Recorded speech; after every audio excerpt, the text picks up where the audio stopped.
Bonjour très chers amis les Verseaux et soyez le bienvenu sur ma chaîne Intuition des Sérines et j'espère que vous êtes bien. Allez, c'est parti. Ton téléphone va sonner ou vibrer ou s'illuminer avec une notification qui va te faire arrêter tout ce que tu fais parce que quelque chose en toi reconnaît immédiatement que celle-ci est différente. Elle porte quelque chose. Et je te le dis maintenant, je pense que tu as géré tes attentes de manière tellement agressive pendant si longtemps que tu t'es accidentellement retiré toute excitation authentique, toute véritable anticipation. Tu es devenu tellement bon à te protéger de la déception, de l'espoir, que tu as construit ce système très efficace où tu te permets d'espérer juste un peu, juste assez pour continuer, mais jamais assez pour le ressentir pleinement ou pour te laisser être véritablement excité, parce que être véritablement excité signifie être véritablement vulnérable à se tromper. Et je comprends ce système complètement, il a totalement du sens étant donné tout ce que tu as traversé, mais je veux te dire aujourd'hui que tu peux le démanteler, au moins temporairement ou peu, être pour la durée de cette conversation et les jours qui suivent, parce que ceux qui se dirigent vers toi maintenant ne demandent pas des attentes gérées. Cela demande des mains ouvertes, prêtes à attraper réellement ce qui est lancé, plutôt qu'à se préparer à l'impact. Voici quelque chose que je veux que tu comprennes sur le type spécifique de bonnes nouvelles qui arrivent. Elle arrive à cause d'une chaîne très spécifique de cause à effet qui s'est construite dans ta vie, silencieusement, sous la surface de tout ce que tu as consciemment fait depuis plus longtemps que tu ne le réalises. Tu as planté des choses, des graines de relations, de développement de compétences, de réputation, de présence constante, même quand être présent semblait inutile. Et ces graines ne produisent pas de résultats visibles selon un calendrier prévisible. Elles produisent des résultats visibles quand les conditions sont bonnes. Et en ce moment, pour toi spécifiquement, les conditions sont bonnes, le sol s'est réchauffé, la pluie est venue, et ce que tu as planté perce la surface, le téléphone qui sonne et le son de quelque chose que tu as fait pousser qui arrive enfin à ta porte. Je veux parler de ce que cette bonne nouvelle est réellement, parce que je ne veux pas la laisser abstraite quand le concret te sert mieux. Pour certains d'entre vous, c'est financier un nombre attaché à une opportunité qui est significativement plus élevé que ceux avec quoi tu travaillais.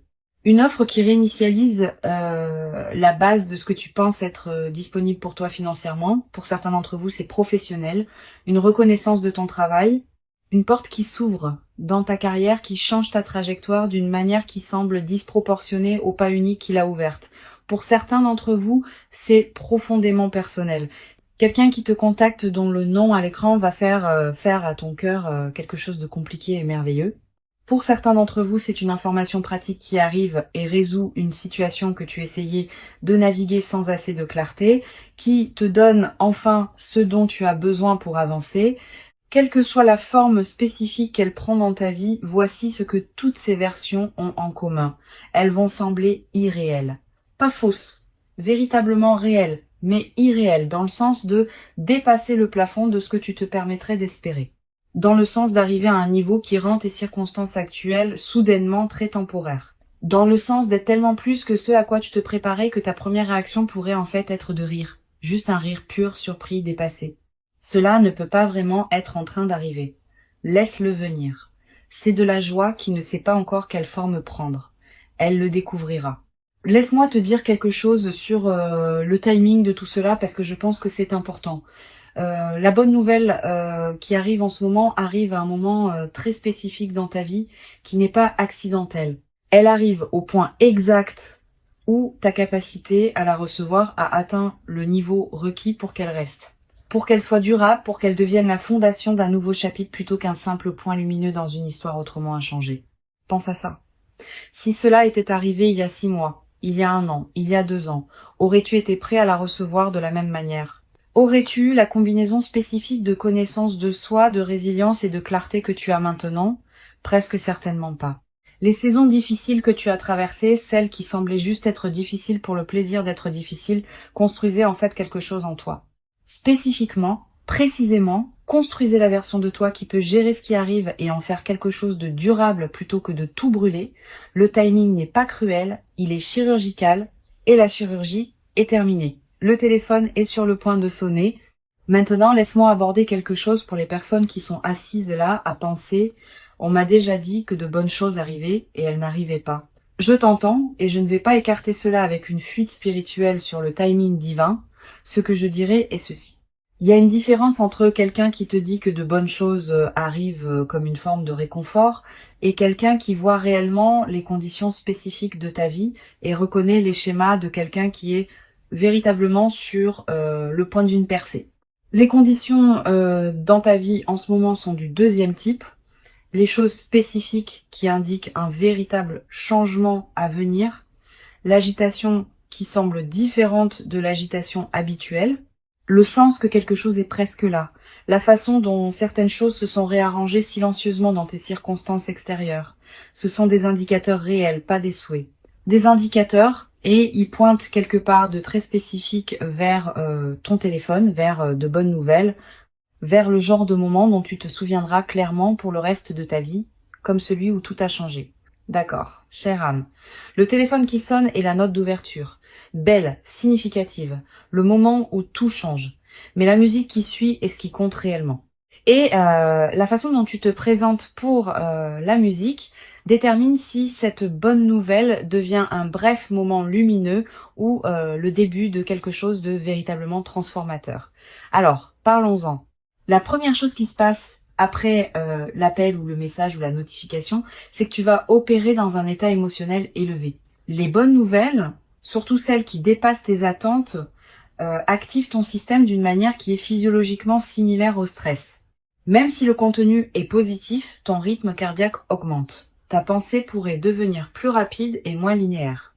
Tu pourrais te retrouver à cycler à travers l'excitation et l'incrédulité et la préoccupation pratique et de retour à l'excitation dans une boucle qui ne se calme pas tout à fait. C'est complètement normal.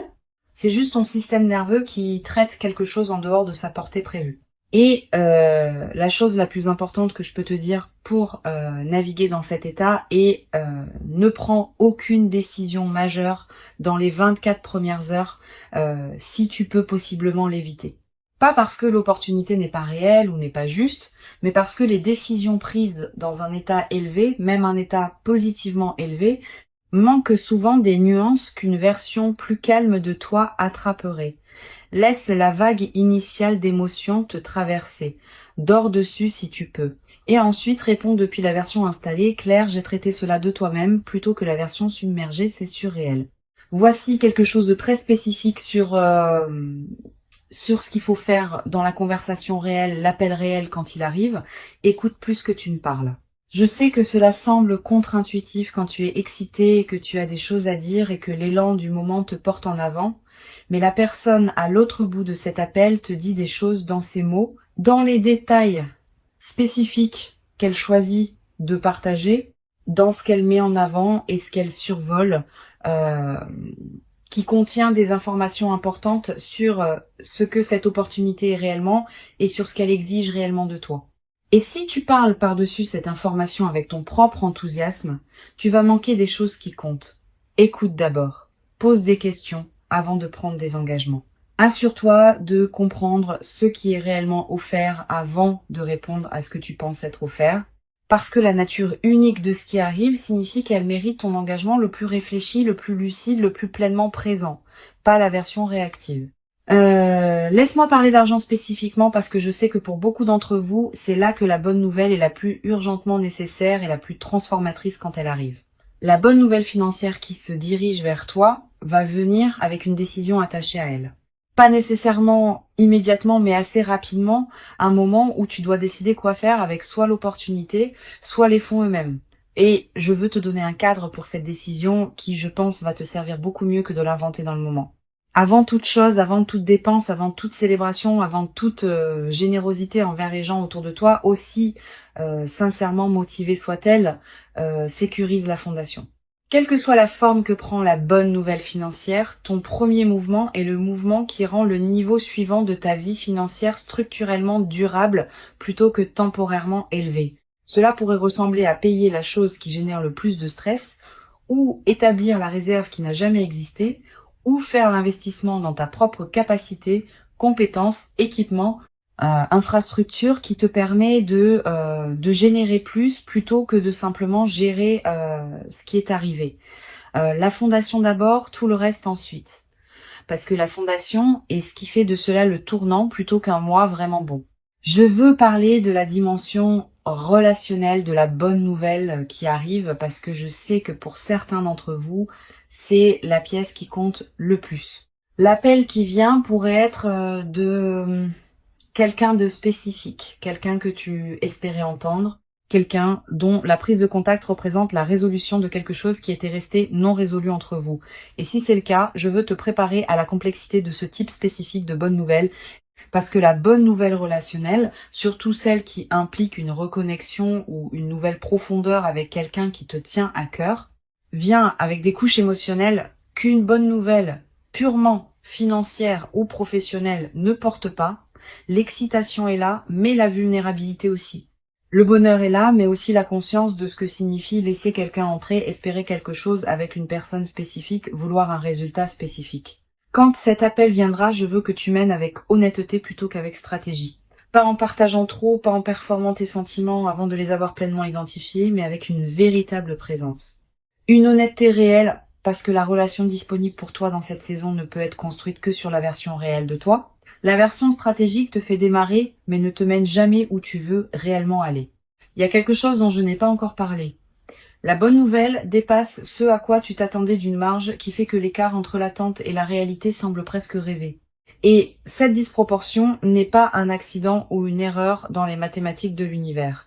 C'est l'intérêt accumulé sur l'investissement de continuer. Voici comment j'y pense. Chaque jour où tu as choisi de rester pleinement dans ta vie, de continuer à poursuivre ce que tu poursuivais, de continuer à croire ce que tu essayais de croire, de continuer quand l'argument rationnel pour arrêter était en fait assez fort ce jour-là, à générer quelque chose de pas immédiatement visible, pas immédiatement tangible, mais réel. Et cela s'est composé silencieusement, invisiblement, sans aucune annonce, et maintenant l'intérêt composé paie tout en une seule fois. C'est pourquoi le montant semble irréel, parce qu'il est véritablement plus que ce qu'un seul jour d'effort aurait produit. C'est la somme de tous les jours, toute la persistance silencieuse, toutes les présences peu glorieuses qui te reviennent avec intérêt sous forme de nouvelles si bonnes qu'elles te font rire. Maintenant, je veux te demander quelque chose de personnel. À quoi ressemble ta vie la semaine après l'appel? Pas dans 6 mois, pas dans 1 an, la semaine d'après. Qu'est-ce qui change en premier? Que fais-tu différemment le lundi matin quand la chose s'est déjà produite? Quand la bonne nouvelle est déjà arrivée, a été confirmée et est maintenant juste la nouvelle réalité à l'intérieur de laquelle tu vis. Imagine-le. Sois spécifique. Parce que je pense que la plupart d'entre nous passons tellement de temps à penser, à vouloir la chose, que nous ne pensons jamais réellement à la voir. Et penser à la voir vraiment spécifiquement en détail fait quelque chose d'important. Cela rend la transition de vouloir à avoir moins choquante. Cela normalise la nouvelle réalité avant que la nouvelle réalité n'arrive. Ainsi, ton système n'essaie pas immédiatement de la rejeter comme étrangère. Alors, à quoi ressemble la semaine d'après? Peut être que cela ressemble à se réveiller et à ne pas immédiatement faire l'arithmétique mentale du pas assez. Peut être que cela ressemble à une conversation avec quelqu'un que tu aimes, qui n'a pas le sous-texte du stress financier qui court en dessous. Peut être que cela ressemble à dire oui à quelque chose à laquelle tu as dit non pour des raisons pratiques qui ne s'appliquent plus. Peut être que cela ressemble à s'asseoir quelque part ta cuisine, ta voiture, quelque part d'ordinaire et avoir cette vague soudaine, silencieuse, presque embarrassante de gratitude te submerger parce que tu y es arrivé, parce que tu as tenu bon, parce que la chose à laquelle tu as continué à croire s'est avérée être réelle. Ce moment arrive et il va être l'un des moments les plus privément significatifs de ta vie récente. Pas un triomphe public, pas quelque chose que tu expliques nécessairement pleinement à quelqu'un d'autre, juste un moment privé d'atterrir quelque part où tu essayais d'arriver depuis longtemps. Chérie, ce moment quand il arrive, c'est l'un des meilleurs que la vie offre. Maintenant, laisse-moi parler de la chose qui, je pense, pose la plus grande menace à la durabilité de ce qui arrive, et c'est pas ce que la plupart des gens s'attendraient. C'est pas trop dépenser ou trop de confiance ou aucun des pièges pratiques. C'est le réflexe de minimiser, de prendre la chose extraordinaire qui vient d'arriver dans ta vie et de la rendre immédiatement plus petite dans ton propre récit. répondre assez bien à comment vont les choses quand la réponse honnête est quelque chose de véritablement extraordinaire vient de se passer et ma vie est complètement différente de ce qu'elle était il y a 3 mois. Ce réflexe de minimiser vient de quelques endroits. Ne pas vouloir sembler se vanter, ne pas vouloir inviter les sentiments compliqués des autres sur ta bonne nouvelle, ne pas vouloir porter malheur en célébrant trop fort. Et toutes ces motivations sont compréhensibles. Mais l'acte de minimiser ta propre bonne nouvelle est aussi un acte de te minimiser toi-même. Et tu as fait assez de cela depuis assez longtemps. Laisse cela être grand, laisse-le être aussi grand qu'il l'est réellement. Pas de façon performative, pas pour le bénéfice de quelqu'un d'autre, mais intérieurement, privément, dans la façon dont tu te permets de reconnaître ce qui vient de t'arriver. C'est grand. Laisse-le être grand. Voici quelque chose à propos de l'appel spécifiquement que je veux aborder parce que je pense que cela compte. Après la conversation initiale, après que la bonne nouvelle a été délivrée et que tu as répondu et que l'appel s'est terminé, il va y avoir un écart. Une période entre l'appel et la pleine matérialisation de ce que l'appel représente, entre l'offre et la date de début, entre la conversation et la relation qui devient ce qu'elle devient. Entre la nouvelle et l'argent qui atterrit réellement, cet écart, quelle que soit sa longueur ou sa brièveté, est l'endroit où le doute aime le plus vivre. Où la voix qui dit « et si cela ne fonctionne pas » s'installe temporairement et commence à se mettre à l'aise. Je veux que tu saches que cette voix va arriver et je veux que tu sois prêt à l'expulser de manière cohérente chaque fois qu'elle s'installe. Pas en argumentant avec elle. Argumenter lui donne plus d'espace. Mais en ramenant ton attention à ce qui a déjà été confirmé. L'appel a eu lieu, l'offre est réelle. La relation va dans la direction où elle va. La preuve est réelle. Reviens à la preuve chaque fois que le doute essaye de la réécrire. Laisse-moi parler des gens autour de toi et comment naviguer avec eux pendant cette période parce que je pense que c'est quelque chose que les gens sous-estiment. Les bonnes nouvelles changent tes dynamiques avec les gens dans ta vie. Parfois de manière belle et parfois de manière compliquée. Les gens qui t'aiment véritablement vont célébrer cela avec toi et cela va approfondir ces relations d'une manière qui se sent vraiment bien. Mais il va y avoir des gens, et tu sais probablement déjà qui ils sont, dont la réponse à ta bonne nouvelle va sembler légèrement décalée. Pas ouvertement négative, juste légèrement plate, légèrement qualifiée, légèrement plus focalisée sur les complications potentielles que sur le fait que quelque chose de merveilleux vient de se passer pour toi. Ces réponses ne sont pas à propos de toi. Elles concernent le paysage intérieur spécifique de ces individus, leur propre relation à l'espoir et à la déception et à la bonne fortune des autres. Tu n'as pas à gérer leurs réponses ou à les aider à se sentir mieux à propos de ta bonne nouvelle, tu dois juste être sélectif sur avec qui tu la partages dans les premiers stades quand c'est encore tendre. Donne-lui le temps de se solidifier dans ta propre expérience avant de l'exposer à la météo des sentiments compliqués des autres. Je veux passer une minute sur quelque chose que je pense est très spécifiquement pertinent pour ce moment. La bonne nouvelle qui arrive dans ta vie arrive dans le contexte de tout le reste qui se passe dans ta vie. Les défis en cours, les choses qui sont encore non résolues, les domaines où l'amélioration n'est pas encore arrivée. Et il pourrait y avoir une tentation de laisser l'arrivée de la bonne nouvelle dans un domaine créer de la pression dans les autres. Comme si maintenant que cette chose fonctionne, tout le reste doit immédiatement tomber en ligne aussi. Ou comme si la bonne nouvelle dans un domaine soulignait par contraste à quel point les choses doivent encore aller loin dans un autre. Ne laisse pas la bonne nouvelle devenir une source de nouvelles pressions. Laisse-la être ce qu'elle est. Une chose véritablement merveilleuse se produisant au milieu d'une vie qui est, comme toutes les vies, un mélange de choses qui fonctionnent et de choses sur lesquelles on travaille encore. L'arrivée d'une bonne nouvelle n'exige pas que tous les autres problèmes se résolvent immédiatement pour qu'elle soit valide et digne d'être célébrée. Une chose à la fois, cette chose, en ce moment, est suffisante. Voici la dernière chose que je veux te dire, et je veux la dire simplement parce que je pense que la simplicité est ce qui te sert le mieux à la clôture d'une conversation comme celle-ci.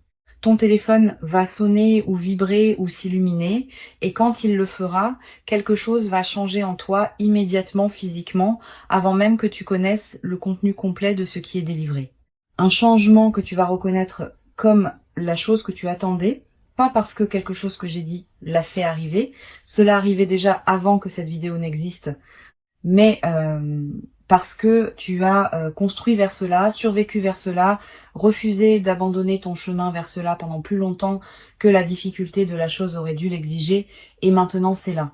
Maintenant, c'est vraiment, véritablement, enfin là. Et le sentiment quand cela arrive, quand la nouvelle atterrit, quand la réalité de cela s'installe dans ton corps et ton esprit, et ta compréhension de ce à quoi ta vie va ressembler, à partir de ce point, ce sentiment va être l'une des meilleures choses que tu aies jamais ressenties. Irréel dans le sens le plus réel du mot. Décroche le téléphone. La nouvelle, en revanche, vaut la peine d'être entendue. Alors, mes chères âmes, si cela vous a trouvé exactement au bon moment aujourd'hui, si quelque chose ici semblait moins une vidéo et plus un message qui tombe, écrivez "mon téléphone est prêt" dans les commentaires maintenant, parce que c'est la posture ouvert, présent, prêt à recevoir tout ce qui vient, sans broncher à quel point c'est réellement bon. Et je veux savoir à quoi ressemblerait la bonne nouvelle la plus irréelle pour toi en ce moment.